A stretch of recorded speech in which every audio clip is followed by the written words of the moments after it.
Assalamualaikum warahmatullahi wabarakatuh. Selamat siang sahabat pendengar Indonesia Raya FM.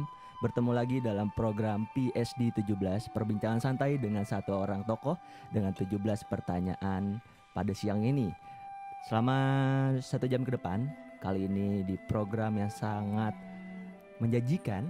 Kali ini saya ditemani oleh salah satu narasumber atau salah satu tokoh yang sangat concern.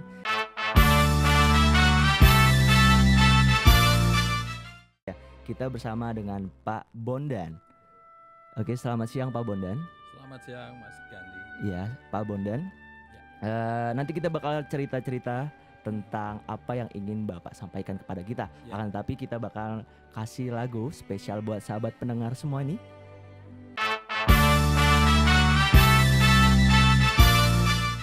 Lagu dari Power Slave dengan Indonesia. Masih di programnya PSD 17, perbincangan santai dengan satu tokoh dengan 17 pertanyaan dengan spesial kali ini bersama dengan Pak Bondan.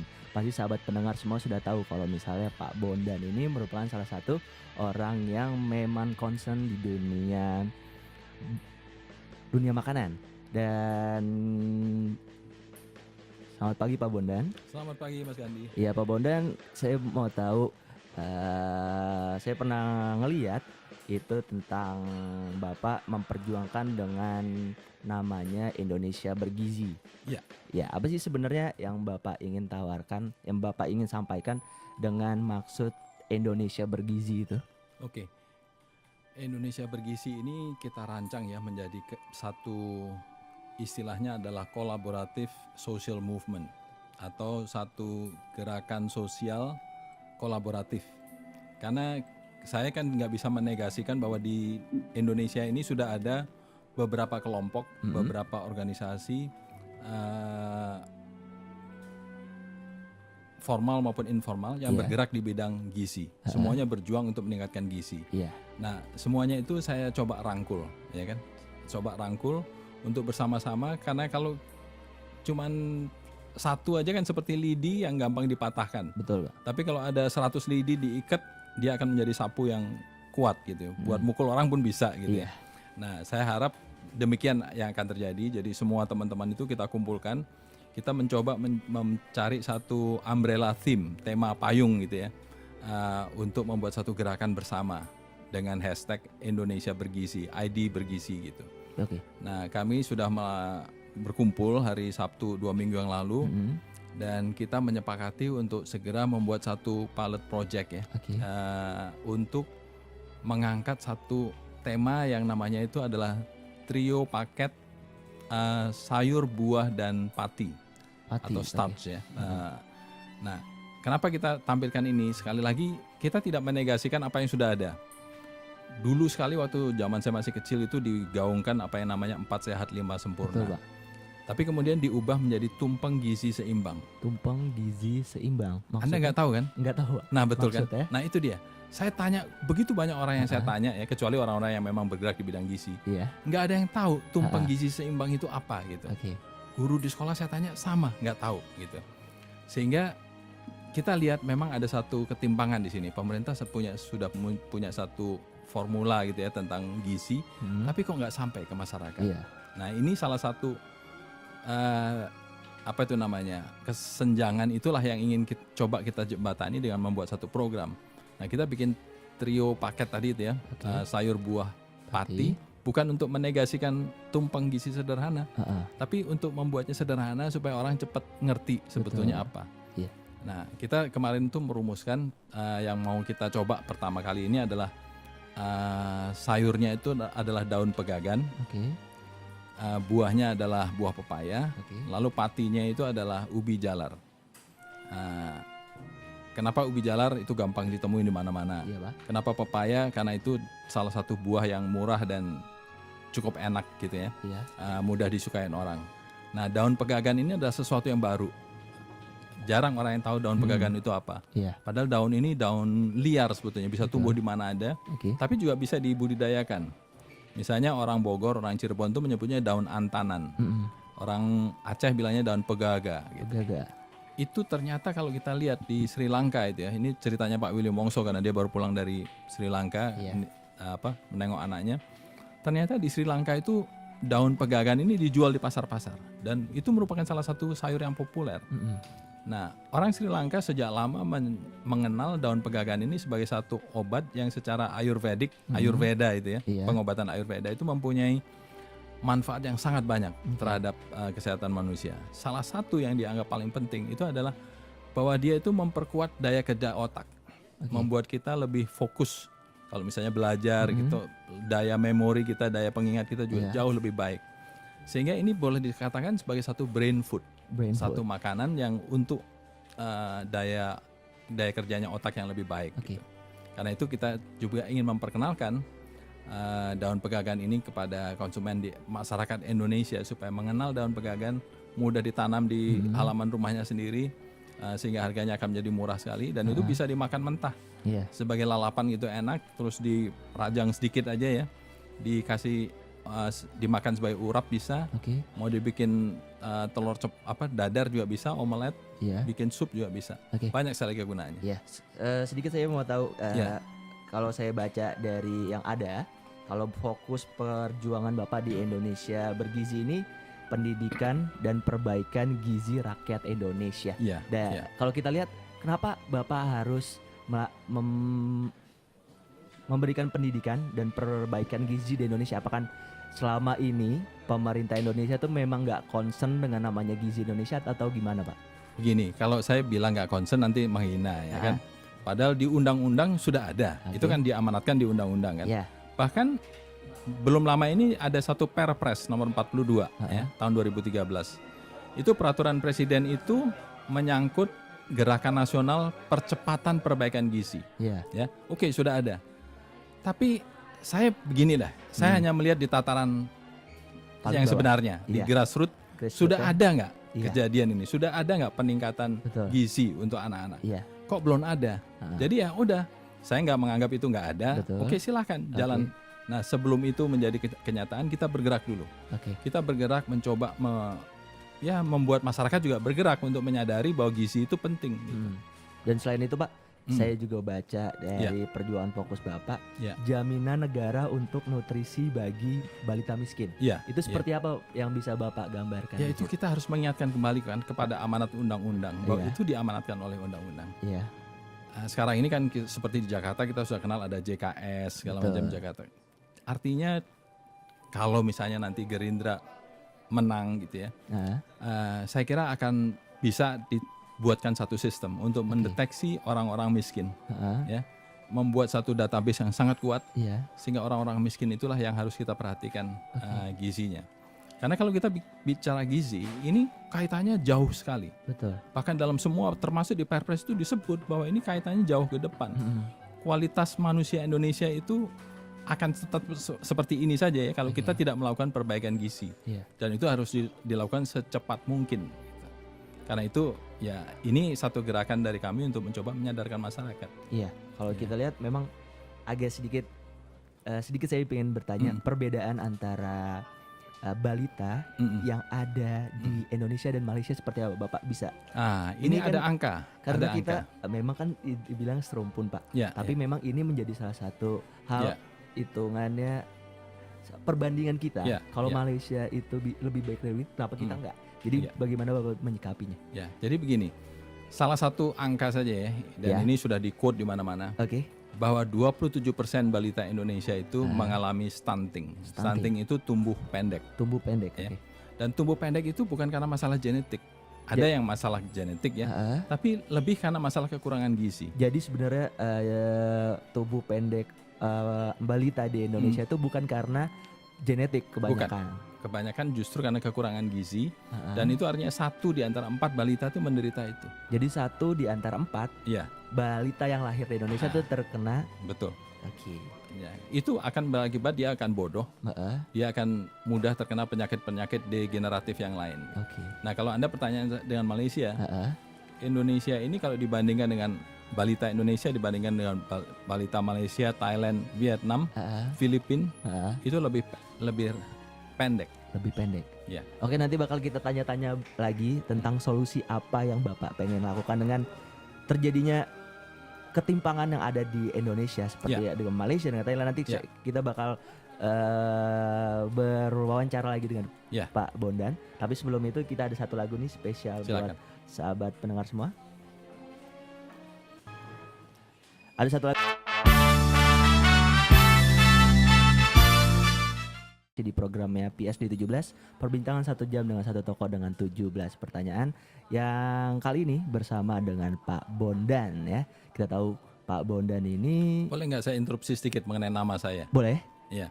Oke, Anda menyebut dari tadi nama saya Bondan gitu ya. Orang mengetahui nama saya itu Bondan Winarno. Oh, Bondan Tapi Winarno. menurut kartu penduduk nama saya itu Bondan Haryo Winarno. Jadi B. Jadi di DPT pun terdaftarnya Bondan Haryo Winarno. Oke, Pak Bondan. Karena itu mulai sekarang saya mulai mensosialisasikan nama lengkap itu. Oke, sedikit Bapak tadi udah sedikit ngomong tentang DPT dan sosialisasi. Iya.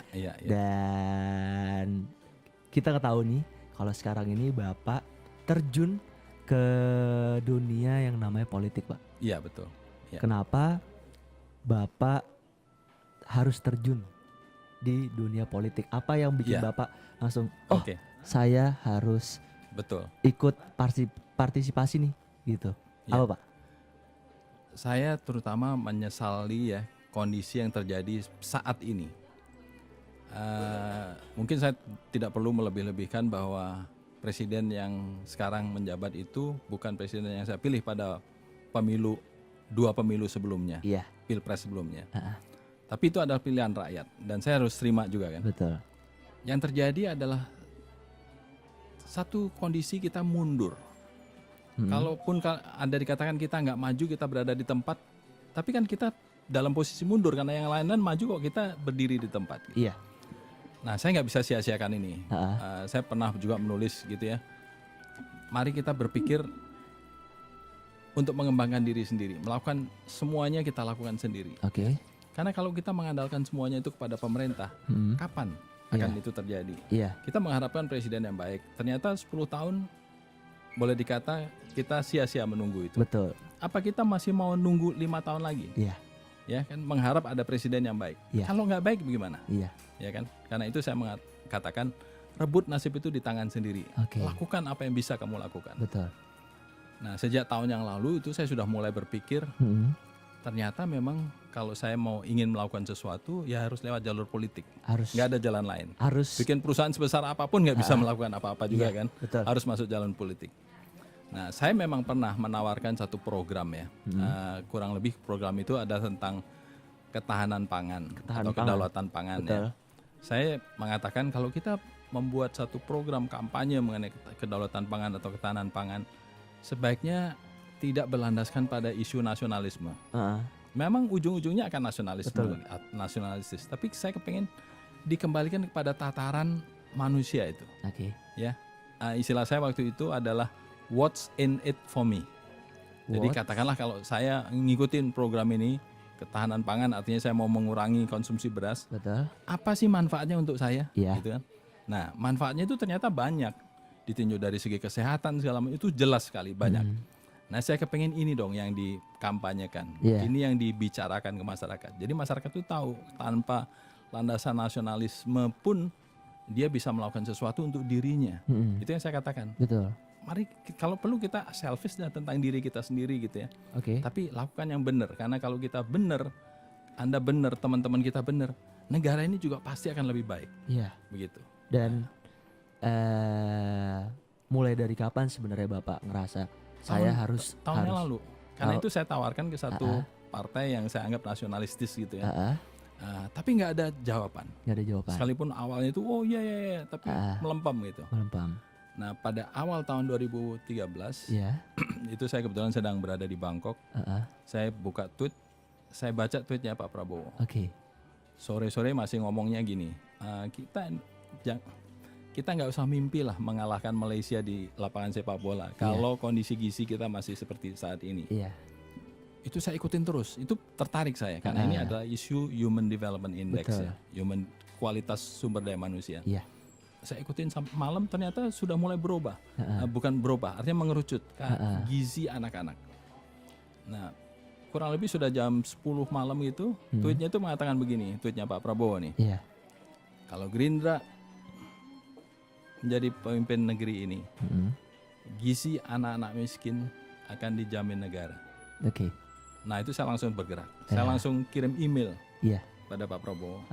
Sudah hampir tengah malam saya kirim email, bunyinya begini, Pak Prabowo saya mendukung gerakan ini. Oke. Terus saya tidur. Pagi-pagi saya bangun, saya baca sudah ada jawaban email dari Pak Prabowo. Silakan dong bergabung dong dengan partai. Terus? Nah di situ saya bergerak. Jadi begitu saya pulang dari Bangkok, saya langsung datang ke sini, saya mendaftar. Karena saya pikir oke, ini adalah jalan saya. Oke. Saya datang ke sini, saya lihat, baca visi misi partai ini seperti kita lihat pada 6 program aksi itu. Betul. Menurut saya itu satu yang kalau bahasa orang-orang di manajemen itu adalah big, hairy, dan audacious goal-nya. Iya, jadi kira-kira satu misi yang sangat besar dan saya sepaham. Jadi secara garis besar sebenarnya Bapak memang tertarik dengan apa yang ditawarkan oleh Partai Gerindra. Iya, khususnya 6 program aksinya itu sesuai dengan apa yang ingin saya perjuangkan. Kalau menurut Bapak dari 6 program aksi itu memang sangat dibutuhkan oleh Indonesia. Betul. Atau ada yang lain lagi kalau saya kira untuk membuat perubahan untuk membuat istilahnya dalam manajemen itu ada turn around. Republik kita ini, bangsa kita ini harus di turn around, harus diputar. Betul. Sekarang ini kalau kita ikuti nasib kita menuju ke sesuatu yang buruk. Betul. Kalau kita terusin kita akan betul-betul bernasib buruk. Nah ini harus diputar. Oke. Nah untuk memutar itu, what it takes untuk memutar itu inilah 6 program aksi. Oke. Dan background dari Pak Bondan Haryo Winarno nih, itu memang kita sudah tahu kalau Bapak memang salah satu pengamat kuliner. Yang memang itu begini, itu kan orang taunya begitu karena televisi Betul. Tapi sebetulnya jauh sebelum saya bergerak di bidang kuliner itu, saya adalah orang pergerakan juga. Pergerakan. Jadi kita bisa ceritain Mbak, background dari Pak Bondan Haryo Winarno itu seperti apa? Jadi begini. Saya memulai karir profesional saya itu sebagai juru kamera di Departemen Hankam. Itu karena ayah saya meninggal, nggak ada uang untuk melanjutkan sekolah. Saya menjadi wartawan lah gitu. Wartawan kira-kira tahun berapa? Tahun 70. 70. Saya baru berusia 20. Lalu karena sesuatu hal saya keluar dari Hankam, lalu saya masuk ke Perkumpulan Keluarga Berencana Indonesia, PKBI. PKBI, oke. Waktu itu saya menjadi instruktur audiovisual aids. Jadi mengajari para dokter, para petugas lapangan KB yang akan turun ke lapangan menyebarluaskan gagasan keluarga berencana. Nah di situ saya mulai menyadari kondisi masyarakat Indonesia kita ini. Karena KB itu kan urusannya dengan grassroots banget itu, berada di bawah. Isu kemiskinan, isu gizi, isu kesehatan semuanya terpapar pada saya pada waktu itu. Nah kemudian dalam perjalanan saya berikutnya sebagai wartawan juga, akhirnya saya bergabung dengan namanya Yayasan Kesejahteraan Anak Indonesia. Itu pada tahun 80-an, awal tahun 80-an. Karena saya menjadi pemimpin redaksi dari majalah Balita. Nah, di situ lebih mengerucut lagi ke isu gizi anak-anak, anak dan ibu hamil gitu. Sehingga saya makin sadar bahwa kondisi kita memang parah sekali. Sehingga kita harus melakukan perubahan-perubahan, penyuluhan-penyuluhan tentang masalah gizi ini supaya masyarakat sadar. Bahwa kalau mereka tidak berpikir gizi, nggak akan mungkin mereka mengubah nasibnya. Gitu. Dan seterusnya sampai Bapak bisa ada di televisi itu seperti apa? Oh kalau itu karena saya sudah memasuki masa pensiun dan waktu itu saya mengatakan saya akan masuk jalur lambat lah. Jalur yang nggak terlalu susah-susah amat gitu ya. Saya mengambil satu hal yang saya sukai yaitu makanan, kuliner gitu. Jadi saya bergerak di bidang ini, khusus di bidang ini sebenarnya sudah lebih dari 10 tahun. Karena saya mengawalnya pasti tahun 2000 mulai dengan tulisan dulu. Jadi mulainya bukan dari bukan di TV, tulisan dulu, ada kolom-kolom saya tentang makanan. Karena itu kemudian saya ditarik untuk ke televisi dan di televisi sendiri sudah 9 tahun. Sudah hampir memasuki tahun ke-10 sekarang. Saya sudah berhasil meningkatkan satu kesadaran masyarakat tentang kekayaan kuliner Indonesia. Betul, Pak. Sekarang ini bahkan saya sudah berada pada satu titik saya nggak akan takut katakanlah McD menjadi 2 kali lipat, KFC menjadi 2 kali lipat, nggak akan takut saya karena kesadaran bangsa Indonesia terhadap kekayaan kuliner Indonesianya sudah sangat tinggi. Sudah sangat tinggi. Sangat tinggi. Bisa. Jadi nggak akan tergerus lah. Jadi dari Sabang sampai Merauke itu kesadaran anak bangsa untuk menjaga makanan Indonesia itu memang sudah sangat tinggi. Sangat tinggi. Anda lihat aja di media ya, seluruh media. Mana ada media yang nggak ada rubrik kulinernya? Betul. Ya mulai dari televisi, mulai radio, termasuk radio online juga ya. Media-media online, surat kabar, semuanya ada rubrik kuliner yang banyak mengungkap kuliner Indonesia.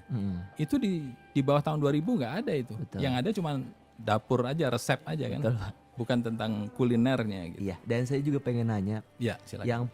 yang membedakan antara makanan Indonesia khususnya dan makanan luar negeri seperti produk-produk fast junk food yang lain itu apa? Apa gara-gara memang promosi mereka yang jor-joran atau karena pemerintah kita tidak concern dengan makanan Anda melihatnya Indonesia? dari segi itu. Kalau dilihat dari segi itu ya, makanan Indonesia ini under promoted, kurang dipromosikan. Jadi memang dari pemerintah sendiri apa dari? Ya saya kira yang punya tanggung jawab itu adalah harusnya pemerintah. Pemerintah. Kalau kita lihat contohnya aja Thailand, itu pada tahun 2003 itu sudah menjalankan satu program yang namanya Thai Kitchen to the World. Artinya dia mau menyebar dapur-dapur Thailand ini ke seluruh dunia dengan target membuat 20.000 restoran Thai di seluruh dunia, dan itu sudah tercapai. Itu didukung oleh satu program pemerintah. Kita nggak pernah dengar program itu di sini. Iya. Kalau menurut Bapak, Indonesia sebenarnya bisa nggak sih untuk membuat? Harus bisa dong. Harus bisa. Iya, karena Indonesia itu merupakan salah satu negara yang punya kekayaan kuliner luar biasa. Ya, kalau dibandingkan Thailand, Indonesia jauh lebih kaya. Indonesia mungkin kalahnya itu dengan Cina. Karena luas wilayahnya lebih luas kan Cina ya. Dan sama dengan Cina, kita juga setiap provinsi mempunyai kekhasan kuliner. Betul, Pak. Dan provinsi kita lebih banyak. Dan bahkan bukan hanya provinsi, di setiap provinsi, kota kecil, desa kecil, kulinernya sudah beda. Karena itu sangat kaya. Betul. Dan semoga dengan apa yang kita lakukan nanti bisa lebih baik lagi. Dan nanti kita bakal ngomong tentang daerah pemilihan Bapak. Apa permasalahannya? Kalau sebelumnya begini. Sekarang kan saya sudah membuat masyarakat sadar mengenai makanan, mengenai kuliner. Nah, saya kok berharap ya dengan popularitas saya gitu atau orang percaya pada saya, punya kredibilitas ya. Nantinya saya akan membawa juga masyarakat sadar mengenai gizi. Masyarakat sadar. Memang itu concern itu tujuannya. Tujuannya ya. Oke, nanti bakal kita ngomong lagi dengan Pak Bondan Haryo Winarno dengan apa yang maksud dengan Indonesia Gizi dan lain-lain ya. Tetap stay tune terus di Indonesia Raya FM, saatnya beraksi untuk Indonesia.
Lagu dari Slank dengan Indonesia Pasti Menang nih. Masih di programnya PSD 17 bersama dengan Pak Bondan Haryo Winarno nih ya.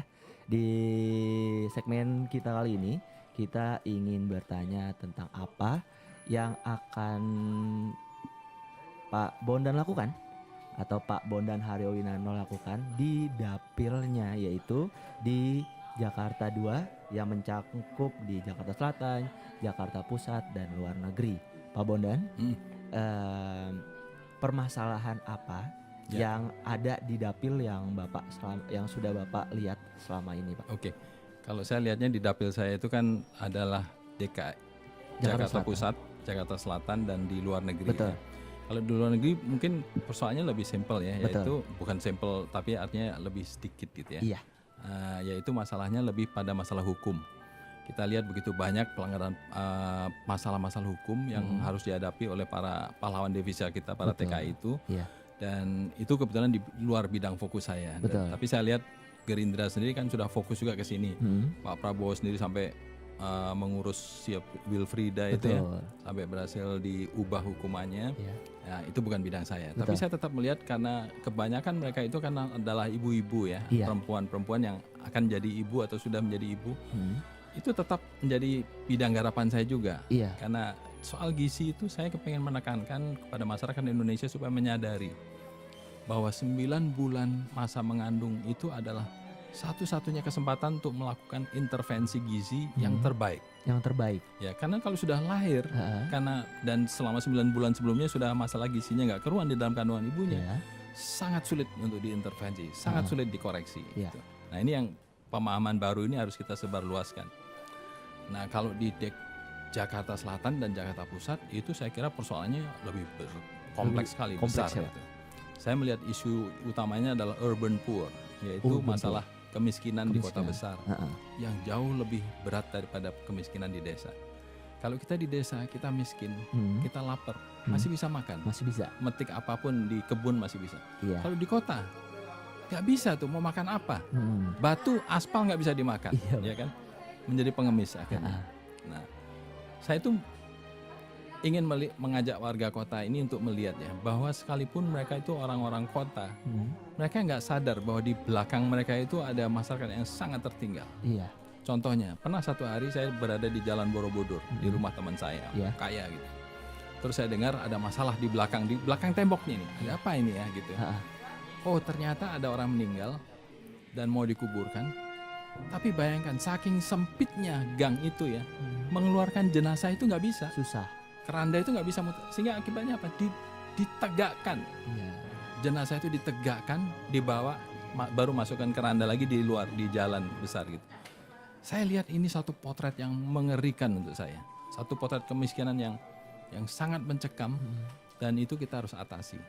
Oke, masalah kemiskinan sangat besar. Betul. Saya hanya ingin melihat bahwa di mana ada kemiskinan, di situ adalah masalah gizi. Betul. Nah, masalah gizinya yang akan menjadi fokus saya nanti. Oke, dan kalau kita mau membagi informasi ke masyarakat atau sahabat pendengar semua, kalau misalnya ibu yang mengandung itu, gizi makanan apa sih Pak yang sebenarnya sangat dibutuhkan? Karena ini memang sangat, kita mengetahui bahwa ibu-ibu itu pasti paling yang sebenarnya dia enak dimakan, bukan buat kandungannya Pak. Nah, sebelum saya jawab itu ya, supaya diketahui dulu ya, antara ibu yang mengandung dengan janinnya itu kan ada yang namanya tali pusar itu. Betul. Nah, tali pusar itu ternyata tidak hanya membawa makanan dan minuman gizi dari ibunya kepada si janin, tapi ternyata juga membawa hal-hal yang metafisik. Ya, jadi karena itu ada satu negara yang saya tidak usah menyebut di sini karena itu akan menimbulkan pro dan kontra. Itu ada satu keharusan, begitu seorang ibu hamil, itu ketua RW-nya langsung tahu, oh ini ada ibu hamil. Langsung dia harus menjalankan kewajiban ikut karawitan. Masuk konservatori gitu ya. Karena katanya kalau belajar musik, ibu-ibu hamil belajar musik, lingkungan hidupnya dipenuhi dengan musik, itu akan mempengaruhi janinnya. Dia akan mengirimkan sinyal-sinyal sehingga janinnya itu katanya akan lebih pintar secara matematik. Karena kalau kita dengar musik setengah nada selendro aja ya, itu kita langsung tahu. Nah, itu adalah dasar-dasar matematik. Nah, kalau kembali ke pertanyaan tadi, gizinya apa? Ya seorang ibu yang hamil itu lebih penting gizinya, karena dia ada 2 nyawa kan dalam dirinya yang harus dikasih makan. Ya tentu kalau kita kembali kepada yang tadi sudah dicanangkan pemerintah adalah tumpeng gizi seimbang. Tumpeng gizi seimbang. Ya, itu harus ada. Nah, kalau tumpeng gizi seimbang itu kalau kita lihat misalnya dasarnya itu kan adalah air. Betul. Artinya manusia itu harus cukup air. Soal yang sepele ini aja menurut saya belum cukup dimasyarakatkan. Jadi bahwa air, setiap manusia perlu 2 liter air per hari. Belum dimasyarakatkan. Nah, saya kepingin memasarkan itu. Artinya seorang ibu yang hamil, seorang ibu yang mengandung, dia harus cukup airnya setiap hari. Jadi satu quote dari Bapak, ibu hamil harus cukup airnya, air dan gizinya. Ya kan? Ini yang sering dilupakan orang. Dan di nanti Pak pas 9 April 2014, kita tahu bahwa Bapak merupakan wakil dari Partai Gerindra. Betul. Jakarta 2 dengan DKI nomor 2. urut 2. Dan apa yang membedakan Bapak dengan caleg yang lain? Dan ini adalah momen yang sangat yang bisa Bapak visi misi Bapak pengen sampaikan seperti apa agar nanti masyarakat concern dan interest dengan Bapak yang ingin perjuangkan nantinya, Pak. Begini, waktu kemarin saya diklat di Bogor itu ya dengan para caleg yang lain. Betul, Pak. Itu saya menala gitu ya, ternyata hampir semuanya itu ya bukan hampir semuanya lah. Kan tidak tahu mau ke komisi berapa nantinya. Karena itu akan merupakan penugasan partai. Betul. Saya pikir ini yang akan menjadi pembeda saya. Saya nggak kepengen menunggu diberikan assignment, kok kamu ke komisi ini, ke komisi itu. Saya kepengen supaya partai menunjuk saya masuk ke komisi 4. Karena di situ ada isu pangan, ada isu kesehatan. Dan itu adalah bidang yang ingin saya perjuangkan.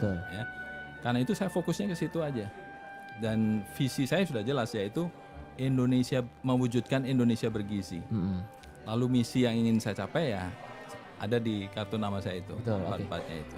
Itu semuanya adalah poin-poin untuk menciptakan, mewujudkan Indonesia bergizi itu. Dan dengan tagline, Bapak pasti punya tagline sendiri untuk masyarakat mengenalnya. Tagline-nya itu yang bisa Bapak sampaikan. Nah, tagline-nya itu kan sesuai dengan visi dan misi tadi. Visinya sudah jelas ya, mewujudkan Indonesia bergizi. Lalu itu akan dicapai dengan cara apa? 1, pendidikan dan perbaikan gizi rakyat Indonesia. 2, jaminan negara untuk nutrisi bagi balita miskin. 3, keamanan pangan, terutama di kantin sekolah. Karena ada temuan bahwa 35% jajanan di kantin sekolah itu tidak sehat. Jadi kalau misalnya bahkan Bapak berbahaya. Jadi Bapak udah di komisi 4 nanti, insya Allah keamanan pangan khususnya di kantin sekolah itu bisa kita rubah ya Pak? Diatur. Bisa kita atur dan kita sosialisasikan. Apa yang nggak benar itu kan sekarang kadang-kadang orang nggak tahu bahwa itu nggak benar. Benar Pak. Itu kan perlu sosialisasikan. Jadi itu sebenarnya tugas dari pemerintah melalui legislatif Pak? Harus ya? Harus. Jadi kita coba concern kalau makanan kita ini di concern sama pemerintah ya Pak? Sekali lagi kalau Anda bertanya begitu ya, kan seolah-olah nggak ada aturan pemerintah. Sebenarnya aturan itu ada, ya. Tapi kok nggak dijalankan. Nah, kita enforce itu, bahwa itu harus dijalankan ya. Lalu yang butir keempat adalah yang tentang kedaulatan dan ketahanan pangan nasional kan. Tadi Anda bertanya tentang tagline. Tagline saya yaitu makanan harus maknyus, gizi kudu top markotop. Iya itu gitu. Sepertinya yang sering masyarakat Indonesia sering dengar. Dengan kata maknyus, dengan kata top markotop. Nah, saya kepengen bawa keluar ya, karena kalau enggak, saya seolah-olah hanya mempromosikan orang supaya makan enak, makan kenyang gitu ya. Tapi gizinya dilupakan. Betul. Nah, ini adalah saatnya saya mengingatkan mereka. Bahkan kalau Anda lihat di program saya sekarang sudah pakai itu. Makanan kudu harus maknyus, gizi kudu top markotop. Itu suatu yang bisa membuat masyarakat menjadi tertarik dengan apa yang Bapak sampaikan nantinya.